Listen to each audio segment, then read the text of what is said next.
welcome to episode 1 of the Peaks and Valleys podcast, exploring the opportunities and challenges of life in rural Appalachia. My name is Brian Tibbs. My name is Sarah Gillespie. And we are your co-hosts for this new podcast, which is a co-production of the Smith County Chamber of Commerce and Exponent Creative Services. We will talk a little bit more about each of those in a moment. But first, I'd just like to say welcome to the podcast, and we're excited to be bringing you some information directly from Smith County, Virginia. We are here at the Chamber headquarters in Chilhowie, Virginia.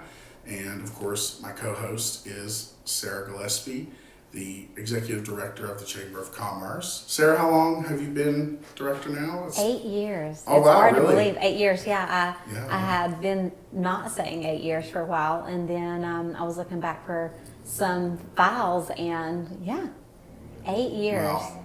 So, this August I will have been there for 9 years.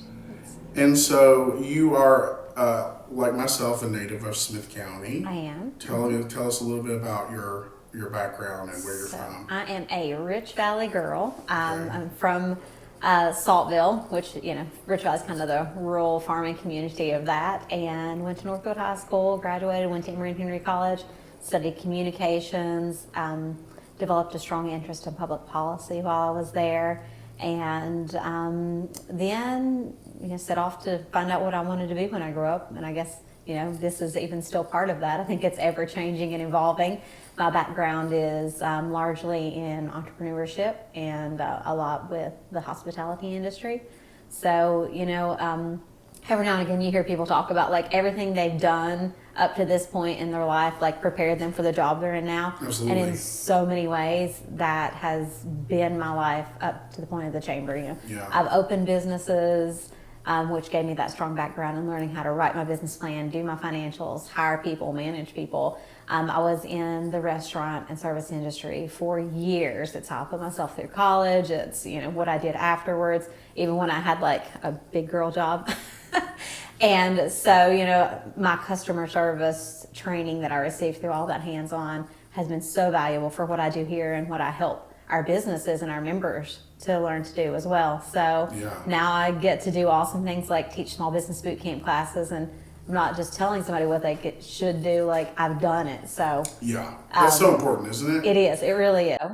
I think it's important to know that we seem to have a real thriving entrepreneurial network of people here. Oh, we do. I mean, not that it's not happening everywhere, and certainly e-commerce, and there are a lot of factors that are contributing to that. But it feels like people here, everyone has a main source of income or their main job, but everyone's got a side gig or something else, or aspirations for something else. And I think we have done such a good job of trying to make ourselves small business friendly in Smith County.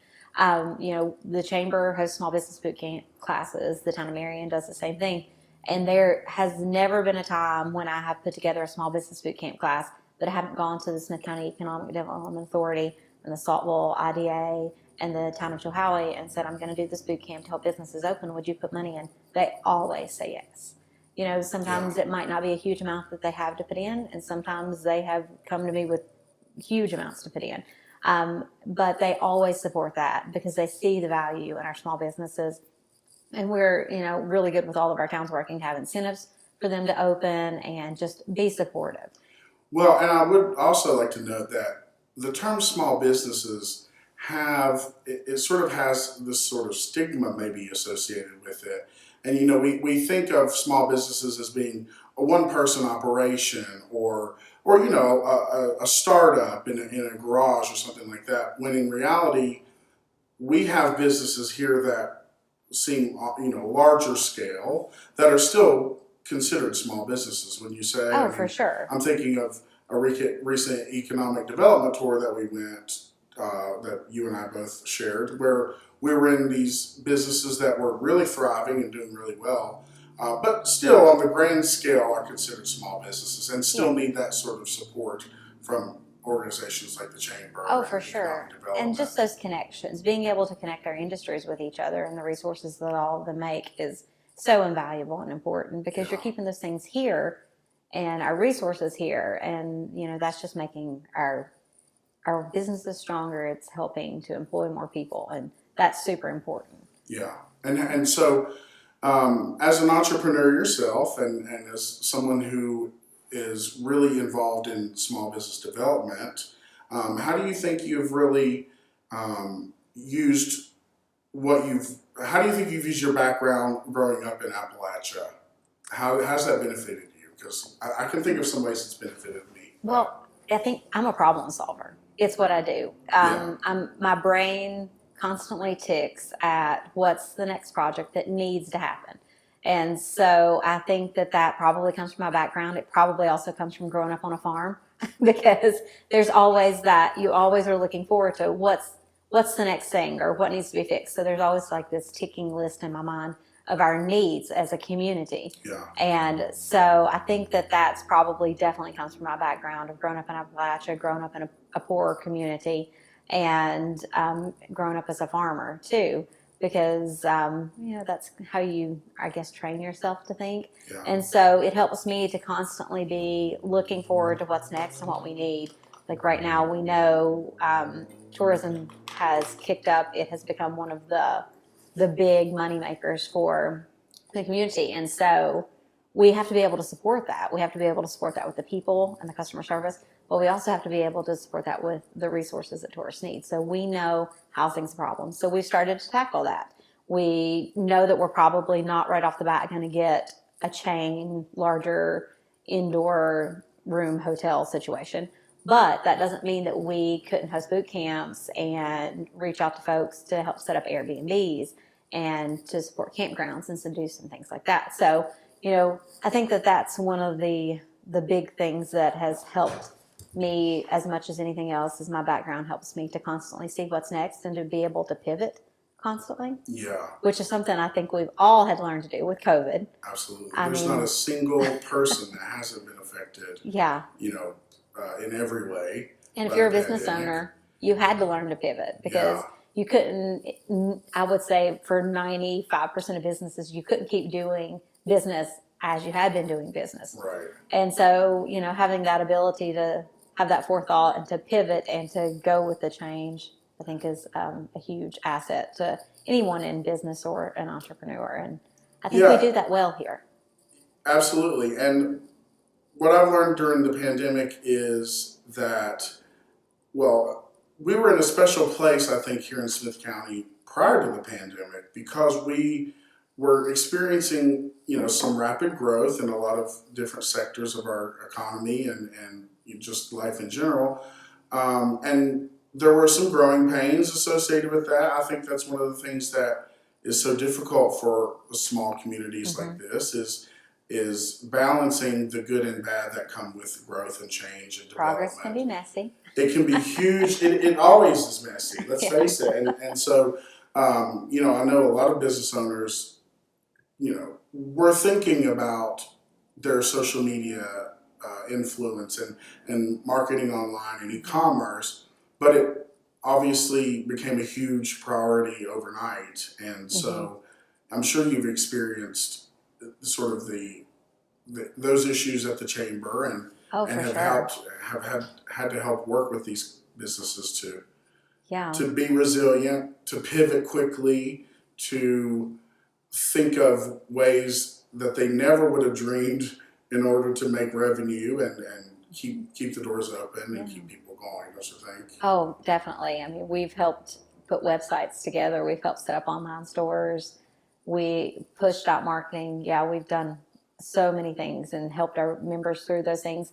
And we've seen them do so much. Our restaurants were so on it with just getting those take-home meals that could go out and, having takeout done super efficiently. So, we, in a time when we saw restaurants closing here in Smith County, we saw some of our record meals tax numbers. Yeah. Because I noticed when I travel away from here, there seem to be a lot of casualties of COVID, in the restaurant industry, especially restaurants, bars, and nightlife.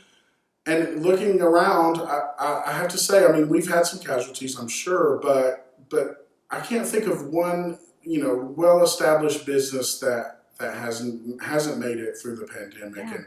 And we certainly pivoted to I think we promoted our small businesses a lot more during the lockdown and during Yeah. 2020 when, when we wouldn't have maybe prior to that. Well, and I think people, one great thing about being in a small community is you're not just going to the restaurant. Like, you probably know the owners, you Yes. create those relationships. And so we are so fortunate that because we love those people, because we love those businesses, people recognize that if we wanted to keep eating at the Wooden Pickle or Yummy Yummy or Sisters or Papa's Cafe or the Lily Pad, wherever it is that you wanted to keep eating, if you didn't support those folks and do those takeout options and do everything that you could while they couldn't have people in the building, we were going to have those options when we came to the end, of this, when things were a little more relaxed. Yeah, and I think what you said matters, that these people are not just, it's not just a restaurant or a meal. These are your neighbors and colleagues, and businesses rely on other businesses, so we have a lot of need for that, especially now that we are seeing a lot of change happening in Smith County. And so it's interesting because we've touched on economic development, small business development, and now tourism, which sort of brings us to the topic of today's podcast, which is our hashtag, your new hashtag, hashtag Smith Strong. And why don't you just explain a little bit about the origin of that?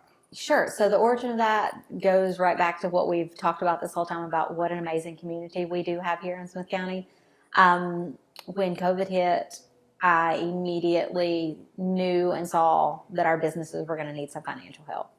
And so we were able to pivot a little bit. Instead of doing the small business boot camp, I went to our Smith County Economic Development Authority. I went to the Saltville IDA, and I went to the town of Chilhowie.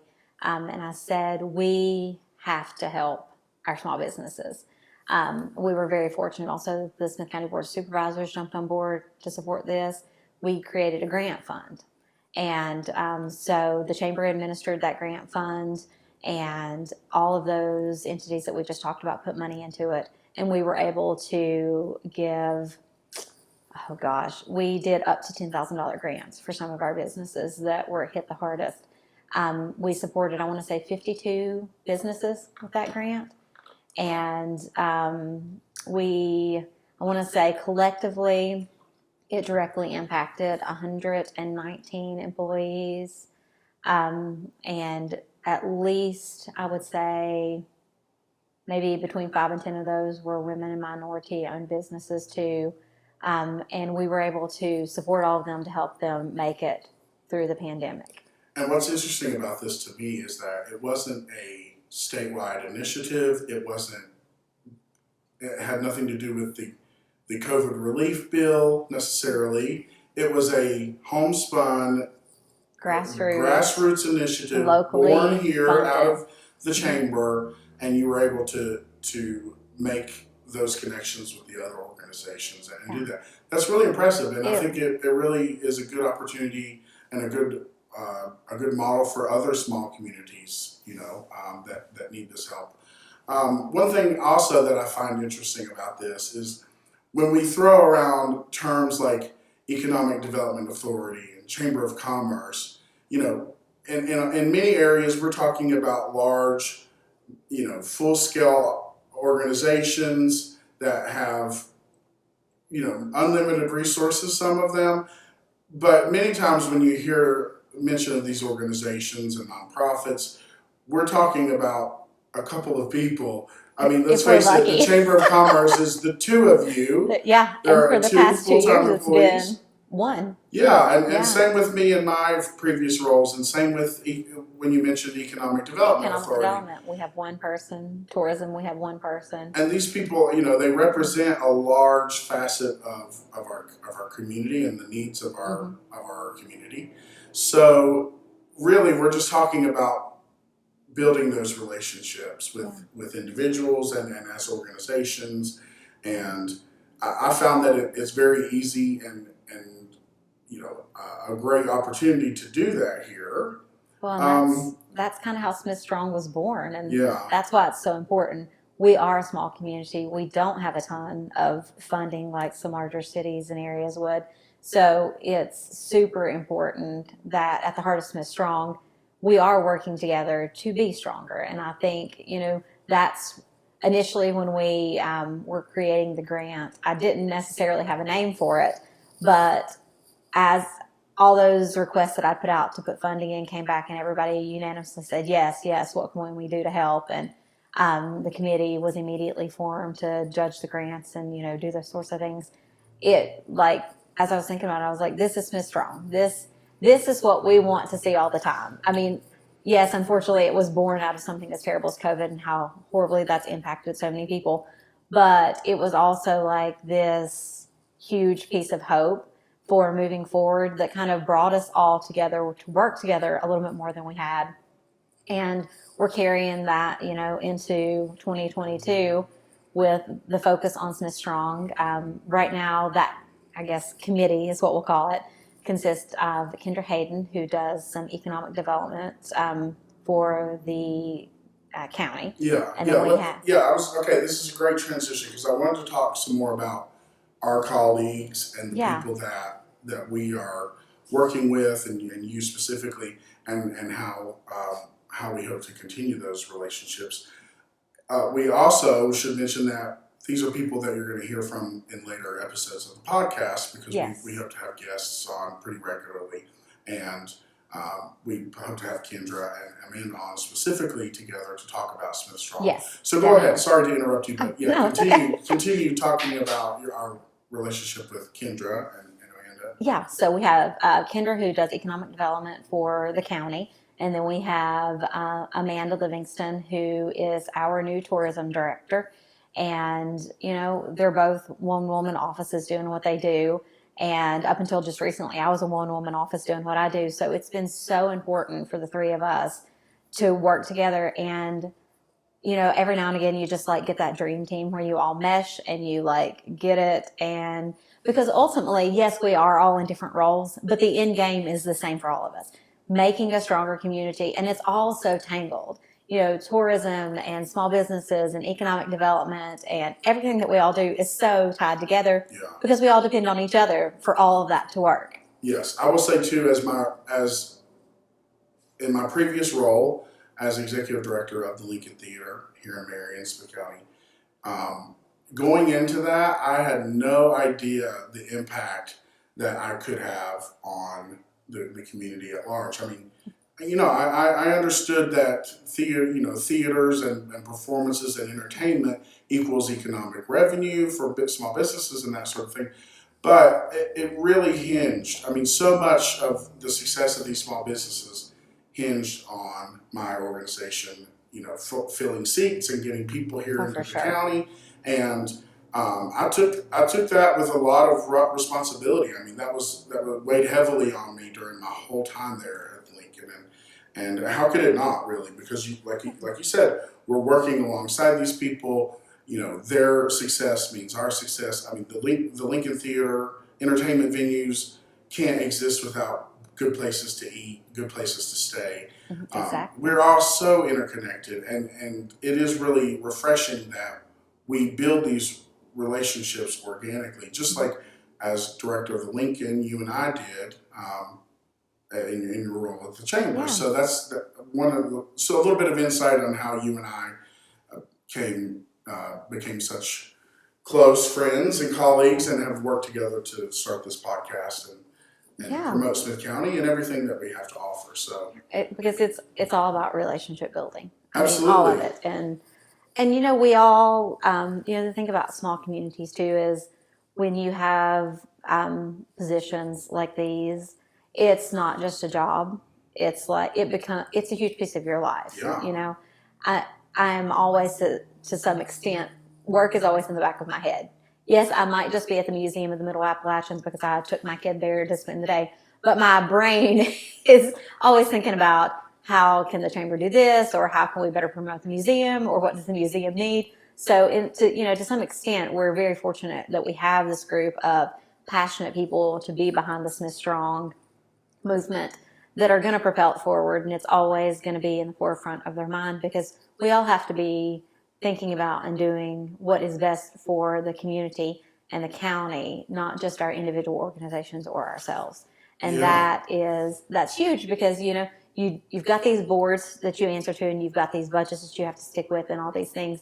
And so it's like a whole other level of thinking about the bigger picture when you get to work with these other organizations, and it's so much easier to achieve those goals when we're all thinking about it and looking at our budgets together and our collective impact together. The relationships that I have built, even since a kid, even since elementary school, just like you mentioned, Kendra, she and I went to high school together. I remember her, I didn't really know her well in high school. But, we have that connection. And so much of it. Sorry, I keep getting texts. Oh, it's great. So much of what makes Smith Strong important and what makes our community resilient is having pride in the community. Let's face it. Oh, for sure. So I think, our experience living away from here and coming back to Smith County and being from here, helps contribute to that pride. And we do have a lot to offer. We may not be the star of the metropolitan South or anything like that. But we don't want to be. And that's the thing. And I think one of the things we're going to do with this podcast is like tackle the highs and the lows. And one of our lows is a huge lack of community and self-pride in Smith County. Sure. I mean, we're often, as Appalachians, not always depicted in the best light. That's a really nice way of putting it, yeah. And so I think, after so much time of that, I think some people start to believe that. But, having traveled, you've traveled too, having friends from all over the world, we are no less intelligent or capable or hardworking or anything else than anywhere else. I mean, in so many ways, you find the same groups of people no matter where you go. And so I just had this conversation with a young couple this past weekend because they are from this area, and I said, well, to be honest, you don't sound like you're from here. And they said, well, we've worked really hard to lose our accents. And I said, I get it too. I certainly understand. I said, let me encourage you to think differently about that. Just because I've learned to embrace certain things about our culture that I think were misrepresented to me, in the past. And I've learned that, yes, being well-spoken and Appalachian are not mutually exclusive things, obviously. They are not. So it's nice that we have, opportunity now. And I think maybe worldwide, since social media has become so ubiquitous, I mean, we really have the opportunity now to tap into the Smith County brand and all the things that make us special as a small community and as a positioned geographically in a really interesting place, I think, just because we're definitely adjacent to other large metropolitan areas. So many people travel through here, on their way to other destinations.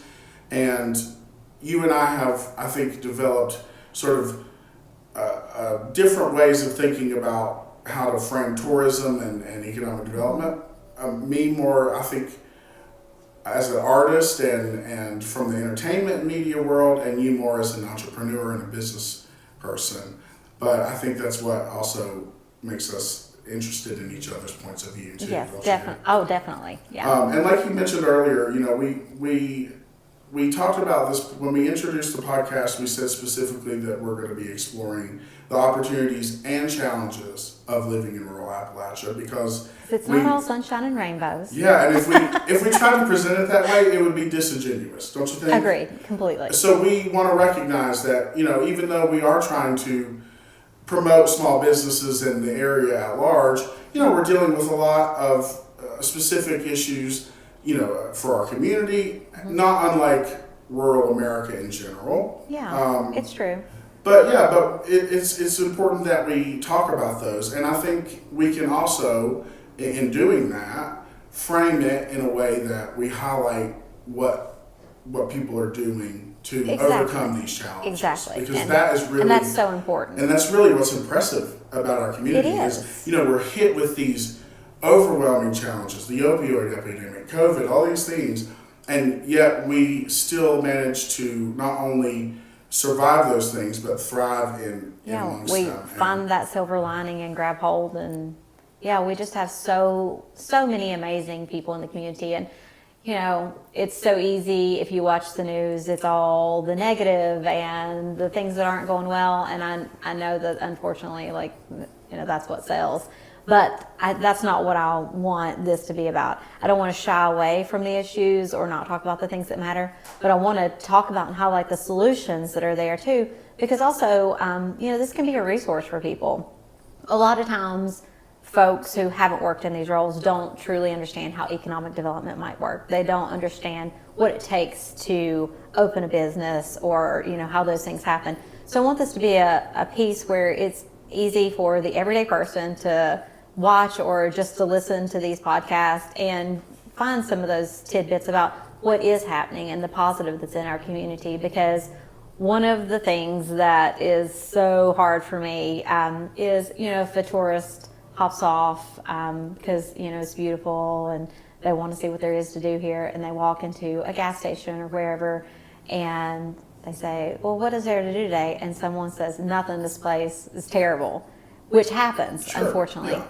And I'm like, nothing? Like, if nothing's happening, then why are we so busy? There's so much going on, and there's so much to offer. So I hope that we can use this too to educate our own folks about the resources that we have, whether that's our outdoor recreation resources, our history resources, the museums that we have, the theaters that we have. And a reminder that apathy exists everywhere. Yes. So for those people that don't have anything going on or think there's nothing going on, chances are they would feel that way and say that no matter where they were.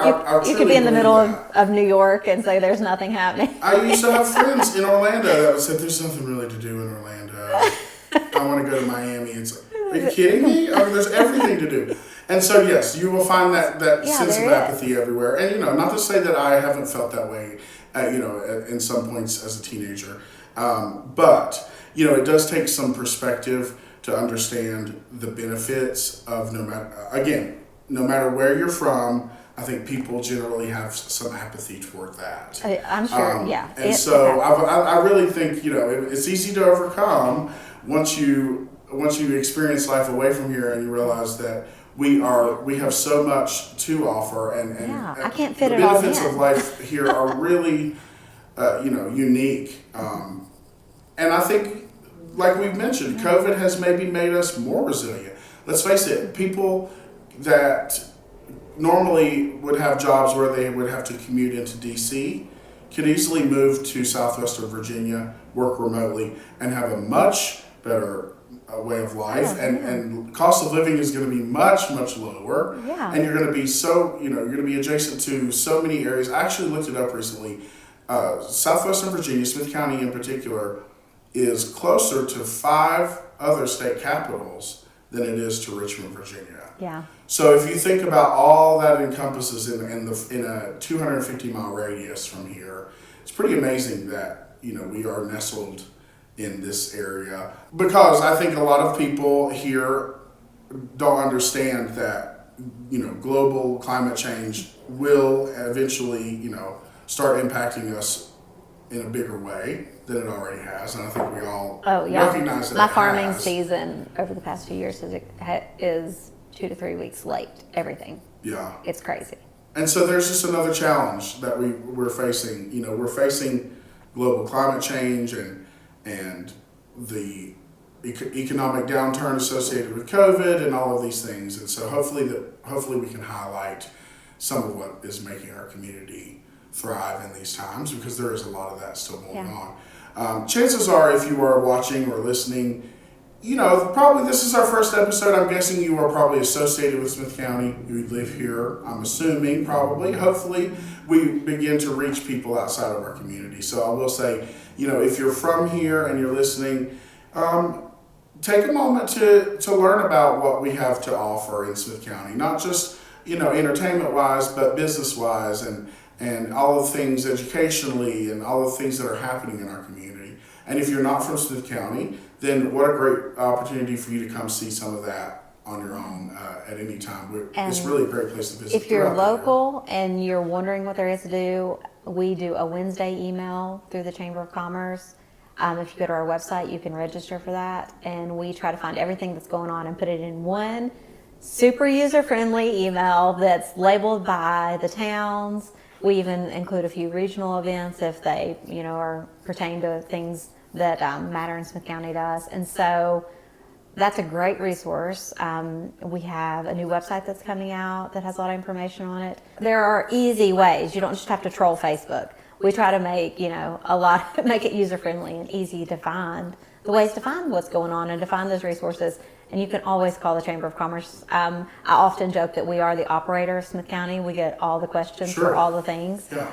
And so you can always call us anytime you need additional information on anything.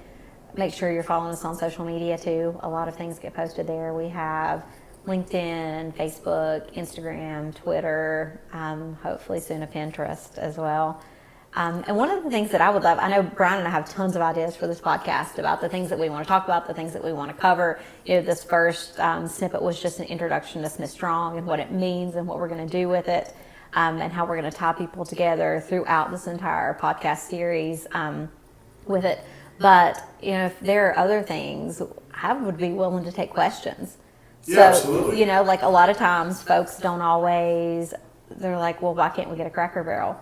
Well, I would be willing to walk through why we don't have a Cracker Barrel. I would love to know why we can't have a Cracker Barrel. And I actually think I kind of know. Well, so. But there are, it's not just as simple as, well, we want that, we can have that. Yeah, exactly. Because Cracker Barrel looks at, when you go eat at the Cracker Barrel in Abingdon or beyond, they do zip code.